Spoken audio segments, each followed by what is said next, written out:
The Park at the Heart of Atlanta's Olympics by Betsy Riley. With FIFA World Cup 26, Centennial Olympic Park once again welcomes the world. It's always welcomed us Atlantans. Long before the Atlanta Beltline, there was the Olympic Ring, a circular, 5-mile-wide area around downtown, where most of the venues for the 1996 Centennial Games were located.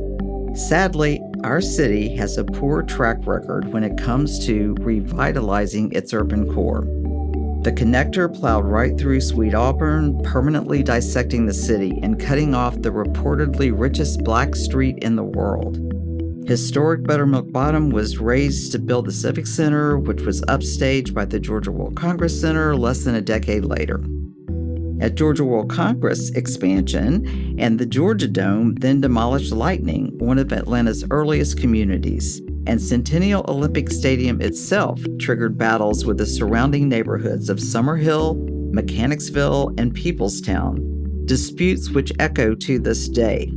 However, the Games brought one undeniably visionary project which transformed downtown Atlanta, Centennial Olympic Park. The 21-acre park, initially built at a construction cost of only $28 million, was the nation's largest urban green space created in the preceding 25 years. Formerly, the area was mostly an unremarkable conglomeration of surface parking lots and low-rise industrial warehouses that nobody ever missed. A relatively late-breaking project in the run-up to the 1996 Games, the first phase was built in just over a year. Although the park hosted primarily entertainment venues, sponsor tents, and concessions, not the actual athletic competitions, it gave Atlantans then and now somewhere to gather. Truthfully, it had been a few years, decades, since Atlantans congregated regularly downtown. The Grand Terminal Station, which was literally our railroad town's raison d'etre, had been demolished in 1972. Underground Atlanta's thriving nightlife scene peaked the same year. Grand department stores had begun moving to suburban malls, and though architect John Portman had built revolutionary buildings like the Hyatt Regency there in the late 20th century, his brutalist towers were turned deliberately inward with soaring atriums and futuristic sky tunnels. Atlanta might have been growing into an international city, but where were all the people? At the airport? In the early 1990s, what downtown Atlanta needed was a destination. It needed to be more than the place you went when you had Hawks tickets or problems with your municipal water bill. Centennial Olympic Park filled that void. It was truly the Olympics' greatest gift to our community and vice versa. When the Olympics came here, my husband and I didn't care how much we could have made by renting our house to visitors. We weren't about to leave town. We entered ticket lotteries for 10 events, but only scored passes to the hurdles and weightlifting. Watching marathon runners along Peachtree Street was free.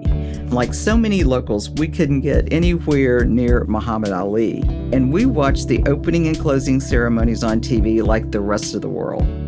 However, the new park gave suburban residents like us a reason to ride MARTA. Our family went downtown nearly every day for 2 weeks.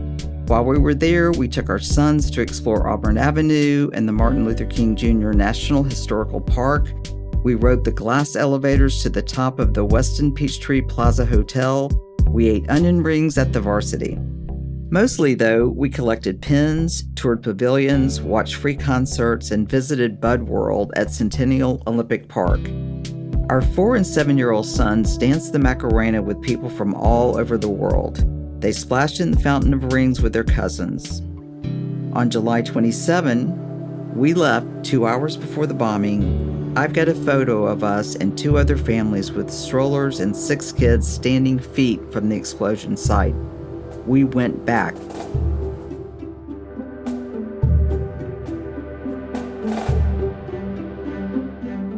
The park was what made the Centennial Olympic Games our Olympic Games. In some ways, the park helped make Atlanta my city too. I worked 2 blocks away in the 260 Peachtree building for more than 20 years, so my co-workers and I sometimes wandered over on lunch breaks. In 2017, we donned cardboard sunglasses and followed crescent moon shadows to the park for a view of the lunar eclipse. We celebrated Galentine's Day at the Parkside Waffle House and cheered at Atlanta United's MLS Cup victory parade in 2018. I crossed the finish line there when I completed my first and only half marathon.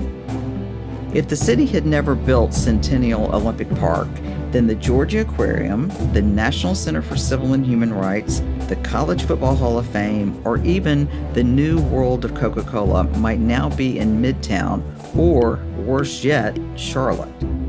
Downtown almost certainly wouldn't have Mercedes-Benz Stadium or be welcoming the FIFA World Cup in 2026. The park has been renovated and expanded since the Olympics, most recently with a $2.5 million upgrade to its iconic fountain. In 2020, they added an early believers tribute to Billy Payne and the handful of civic leaders who spearheaded the effort to bring the games here. A concrete column is topped with the Atlanta Committee for the Olympic Games circular bronze logo, a star of 5 overlapping A's, created to brand their fundraising and promotional campaign. In the early 90s, I bought an ACOG t-shirt, more as a nod to the quixotic effort than to help raise funds. I wish I could say that I was an early believer, but I was not. We did not buy a brick. I just could not figure out where all those people would go.